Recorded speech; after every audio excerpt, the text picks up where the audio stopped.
Vamos lá a mais um entendimento. Por que as obras da religião são inúteis, mentirosas e caducas? É isso mesmo, porque as obras da religião, dos religiosos, qualquer religião, qualquer uma, qualquer denominação, qualquer coisa que se chama religiosidade, são mentirosas, inúteis e caducas. Eu vou ler aqui, vamos ver se a gente faz esse vídeo rapidinho, para a gente postar hoje às 18 horas. Hoje às 18 horas. Hoje é terça-feira, dia 14. E vamos à leitura então.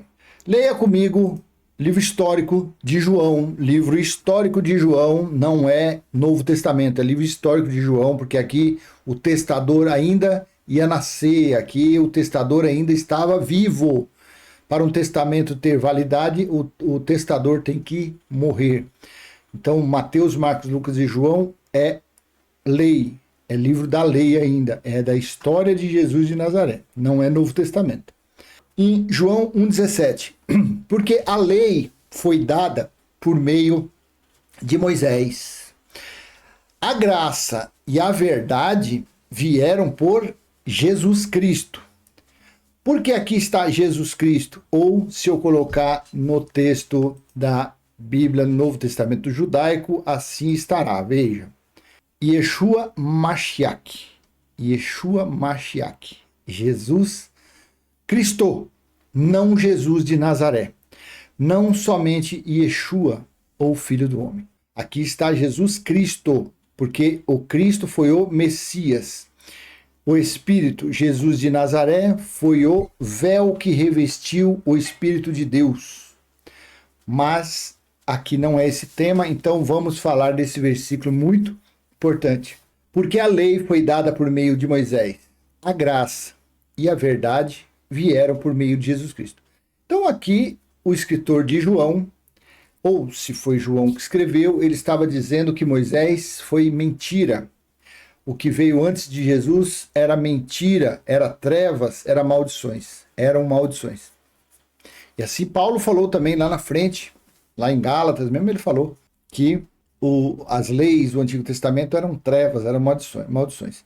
Então, e a religião, ela está onde? Até o nariz afundado em um lamaçal, em uma areia movediça chamada religião.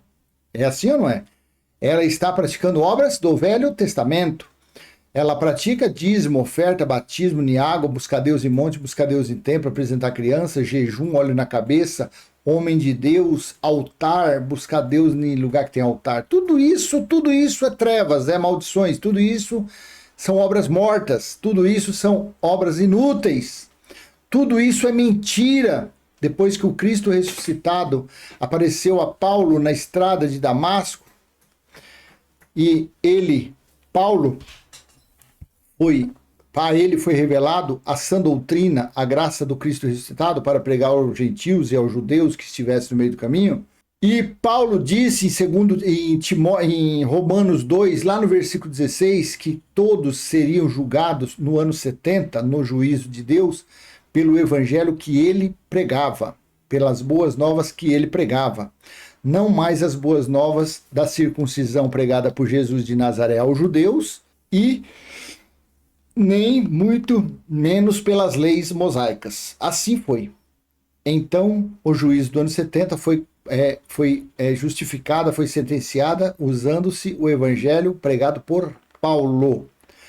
Então aqui João já estava falando que antes de Jesus vir, o que havia no mundo era mentira. Então, por que as obras da religião são inúteis, mentirosas e caducas? Então aqui nós já temos porque as obras da religião é mentirosa, porque eles praticam obras do Velho Testamento, obras de Moisés, obras mortas, obras que não existem mais, porque o fim da lei foi Cristo, Romanos 10:4. O fim da lei foi Cristo. Olha em 2 Timóteo, capítulo 2, versículo 14 e 15. Olha o que Paulo disse. 2 Timóteo 2, 14 e 15. Relembre, eu estou utilizando o texto da Nova Almeida atualizada. Relembre a todos essas coisas, dando testemunho solene diante de Deus, para que evitem brigas a respeito de palavras, pois isso não serve para nada, a não ser para prejudicar os ouvintes. 15.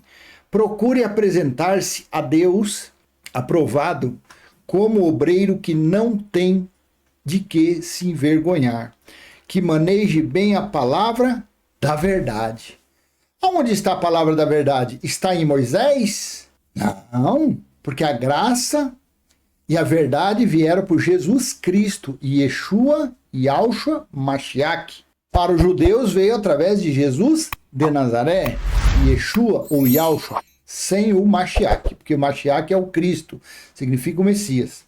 Então aqui Paulo falando para eles apresentarem como obreiro, manejando bem a palavra da verdade. Então, nós, gentios, vamos colocar dentro dessas sinagogas, que eles chamam igreja. Então, para que fosse algo positivo dentro dessas chamadas igrejas, que eu prefiro chamar de sinagoga, de choupana, de calabouço, de tudo, menos igreja, porque a igreja são espíritos. E Deus habita na sua igreja. A igreja de Deus é espiritual, não mais terreno. Então, para que isso daí tenha algum valor dentro desses chamadas, dessas choupanas, eles deveriam pregar a verdade. Pelo menos isso. Mesmo Deus não habitando mais esse lugar, mas eles deveriam ensinar aos ouvintes. Isso não precisa ser feito mais, porque o evangelho deveria ser pregado a toda criatura até o juízo do ano 70. Mas já que eles dizem que eu sou pregador, eu sou ministro não sei do que, eu sou escolhido, eu sou predestinado, então prega-se, tem que pregar pelo menos a verdade. E a verdade está onde? Para os gentios. Está de Romanos a Filemon. Aproveita-se Hebreus, porque a carta aos Hebreus foi escrita, o nome diz, o escritor foi Apolo e ele escreveu aos israelitas. A epístola de Hebreus foi escrita aos judeus que estavam vindo antes da cruz, estavam se convertendo à graça de Cristo.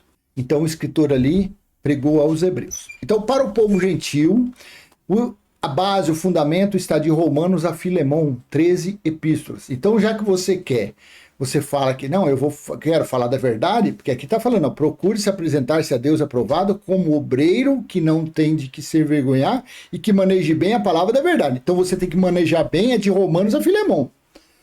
Essas 3 epístolas você tem que estar com ela na ponta do casco.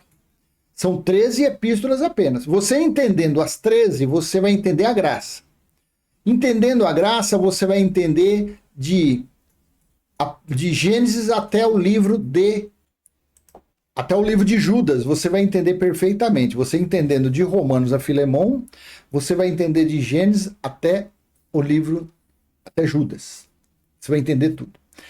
Agora, quando você entender Apocalipse capítulo 1, versículo 10, capítulo 14, versículo 6 e 7, então você entenderá toda a Bíblia de Gênesis e Apocalipse. Quando você entender principalmente Apocalipse capítulo 1, versículo 10.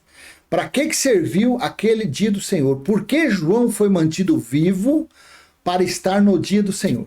O que significou o dia do Senhor? Então, quando você entender o que significou o dia do Senhor, você vai entender que toda a Bíblia, os 66 livros, se cumpriram. Todas as promessas de papai já foi dada aos seus filhos, que são os espíritos. Mas a religião ainda fica atrás das promessas de papai. Os louvores, as promessas, não sei o que lá, ainda virão. Então fica aí, fica esperando promessa aí, fica aí.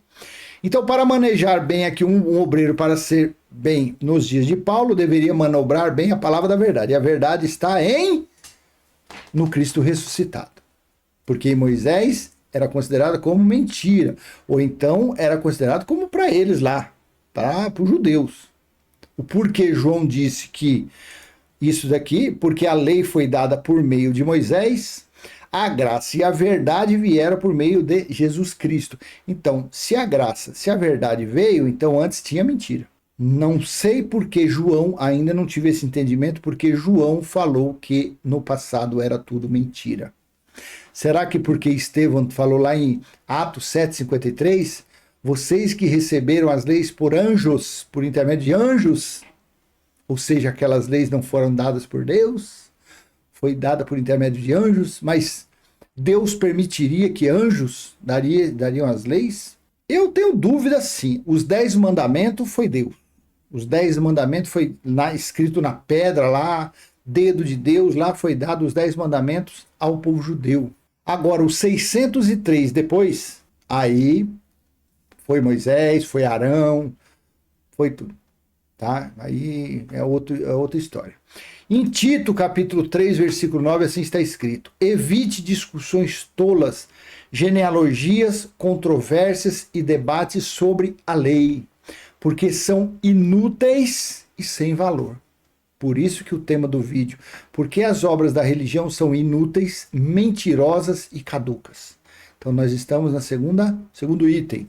Evite discussões tolas, genealogias, controvérsias e debates sobre a lei, porque são inúteis e sem valor. Você está entendendo que quem pratica a obra da lei é a coisa inútil, é obra inútil, é obra morta, é obra que não vale nada? Não tem uma pessoa que venha que entrar aqui nesse comentário, aqui nesse canal, aqui, pode entrar em outro canal, pode entrar no Reverendo Cuscuz, pode, se você quiser. Aqui nesse canal, não. Porque eu conheço esse versículo aqui. Então não vem você querer arrotar, gorfar a lei aqui. Aqui não violão. Nesse canal aqui não vem com lei não. Porque eu não vou discutir, eu te excluo. Eu excluo você. Aí tem pessoas que falam, esse cara é covarde, por que ele não tem argumento, por que ele exclui? Eu excluo por causa disso aqui, porque eu conheço isso aqui. Eu tendo conhecimento desse versículo, para que eu vou discutir com você, ô legalista? Ô filhote de Moisés? No seu espírito, o meu espírito, nós somos irmãos em Cristo. Nós somos irmãos. O seu espírito e o meu voltará de onde veio, para o reino espiritual.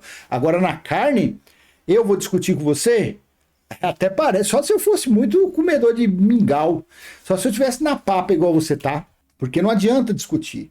Você não discuta com seu marido, com a sua esposa, com o filho. Não discuta a lei. Porque você estará discutindo com algo que não existe mais.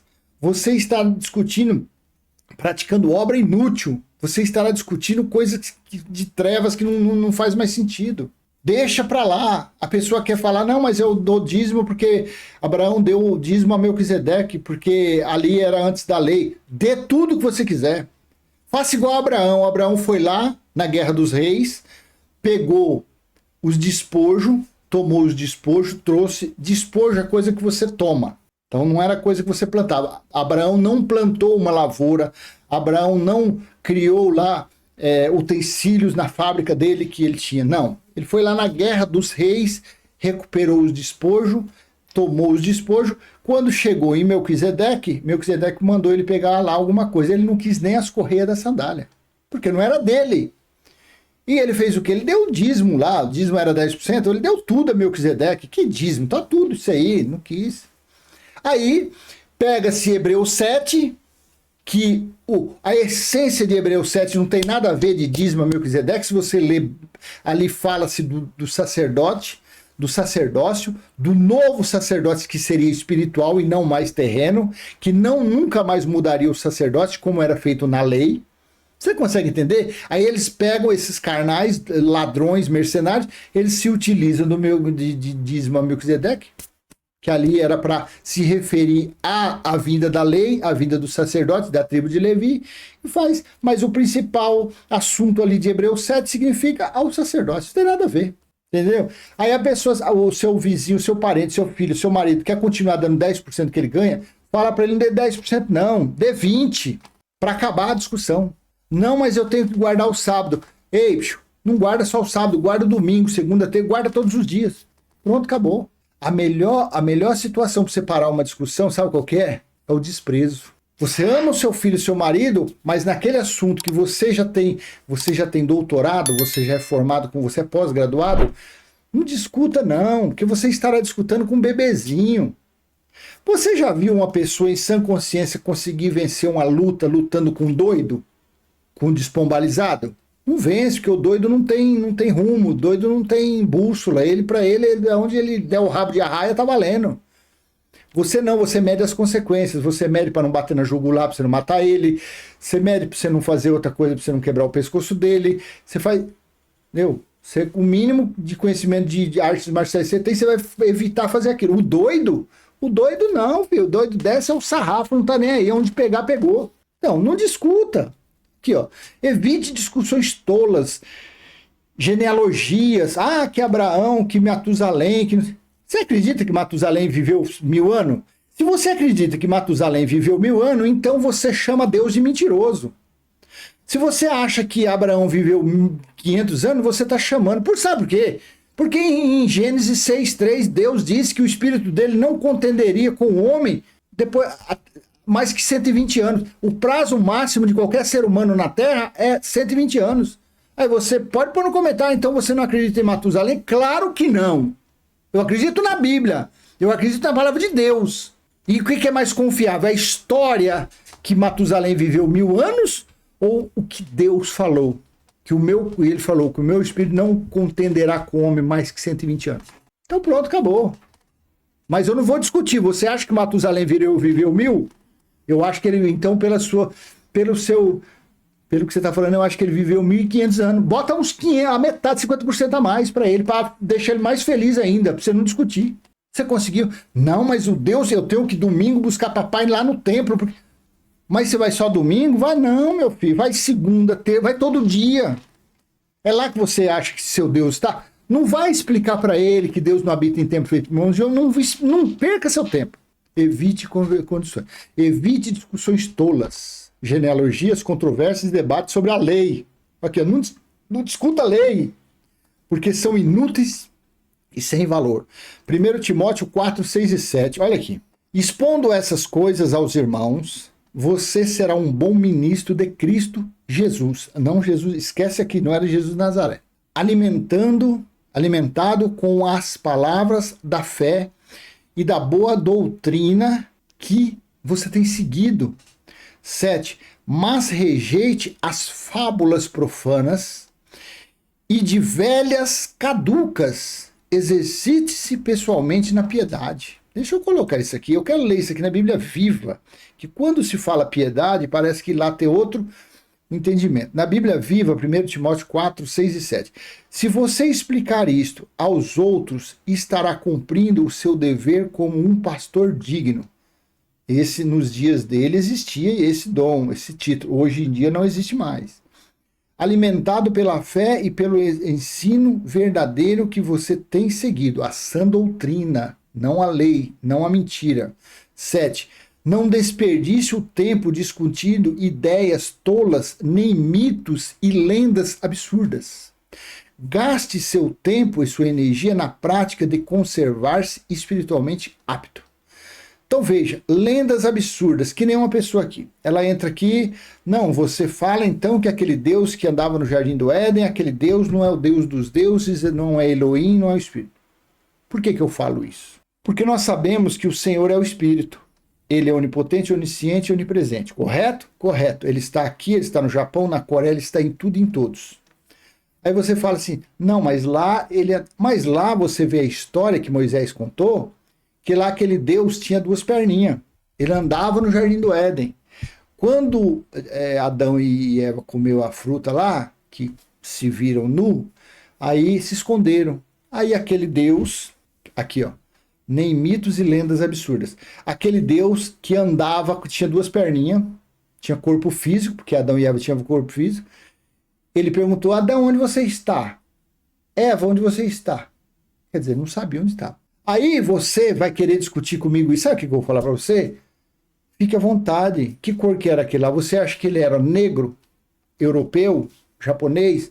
É assim que você se sente bem? Fique à vontade, não vou discutir isso com você.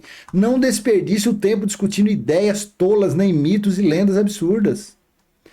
Que nem ontem, no vídeo de ontem, o irmão perguntou lá na live, falou assim, e a respeito os que ressuscitaram, quando Jesus ressuscitaram, um monte de santos que ressuscitou e começou a andar por Jerusalém. Eu mostrei diversas passagens por que aquilo lá, não me entra na cabeça aquilo.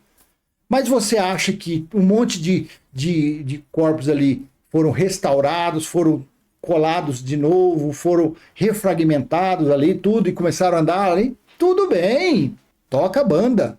Eu não estou aqui para mudar a opinião de ninguém. Não, eu estou aqui para passar o meu entendimento. Quiçá bate com outra pessoa. Quem sabe tem outra pessoa que nunca conseguiu ficar na religião igual eu nunca consegui, porque quando li a Bíblia a coisa não bate. Então nós dois vamos falar a mesma língua. Agora você que acredita que ressuscitou, sim, um monte de gente começou a andar em Jerusalém, tudo bem, fica à vontade. Mas eu não, porque eu tenho o mínimo de conhecimento que aquilo ali não me entra na cabeça. Deixa eu ver, eu quero ler esses 2 versículos em vários textos, eu quero na nova versão transformadora. Não perca tempo discutindo, 6 e 7. Se você explicar estas coisas aos irmãos, será um bom servo de Cristo Jesus, nutrido pela mensagem da fé e pelo bom ensino que tem seguido. Não perca tempo discutindo mitos profanos e crendices absurdas. Em vez disso, exercite na devoção. Então aqui, pronto. Já li, já fiz aqui. Por que as obras da religião são inúteis, mentirosas e caducas? É por essas passagens que eu te mostrei. Religião só prega coisas velhas. Religião vive das trevas. Religião vive antes da cruz. Para os religiosos, o sangue ainda não verteu da cruz. Para os religiosos, ainda ninguém foi purificado pelo sangue da cruz. Porque para uma pessoa se purificar na religião, tem que tomar banho em uma piscina, num rio, numa cachoeira. Tem que ser colocado lá umas gotinhas de água na cabeça de uma criança, porque senão o sangue que verteu da cruz não serve para nada. Então, cada um. A religião, quem está dentro da religião está até aqui disso, está até aqui de coisas inúteis, de obras mortas, de obras mentirosas e obras caducas, sem mais serventia nenhuma. Tá bom? Então vamos seguir crendo no que? No Senhor, que é o Espírito. A nossa fé, nós somos o povo da fé. E o povo da fé não precisa nada palpável para acreditar. Eu não acredito, eu não preciso saber ficar tomando banho, tendo contato com H2O, com as moléculas, com as partículas, com átomos, para saber que eu fui, depois que os que nasceram depois da cruz, já nasceram purificados, todos, que não precisa ninguém mais. Pronto, eu creio isso, acabou. Eu creio que a Nova Jerusalém espiritual, Apocalipse 21, do versículo 2, 3 e 6, está em meu espírito. Eu não preciso de nenhum contato com nada para saber disso. Não, eu vivo isso. E assim eu sou feliz. Tá bom? Então eu vou deixar essa mensagem com você. Espero ter sido útil de alguma forma. E se foi, não esqueça de contribuir com esse canal, ó, dando joinha, compartilhando, se inscrevendo, ativando o sininho. E vamos em frente, falando da maravilhosa palavra de papai, passando à frente o nosso entendimento. É o que eu falo, quem sabe uma meia dúzia de pessoas serão alcançadas por isso e tirarão algumas dúvidas que tem na sua cabeça, tá bom? Não estou aqui para converter ninguém, não estou aqui para mudar ninguém, porque afinal de contas eu não sou professor, eu não sou pastor, bispo, teólogo, missionário, coroinha, eu não sou nada disso. No espírito eu sou seu irmão. No espírito nós somos irmãos e o nosso Pai é o Pai Celestial, é o Criador de todas as coisas. Na carne não, na carne cada um, tá bom? Mas procure viver no espírito, vivendo no espírito, a sua carne não estará em evidência, a sua carne perderá força, o espírito em evidência, carne fraca. Carne fraca, você anda na linha, andando na linha não é disciplinado pelo Pai, tá bom? Até a próxima, tchau, tchau.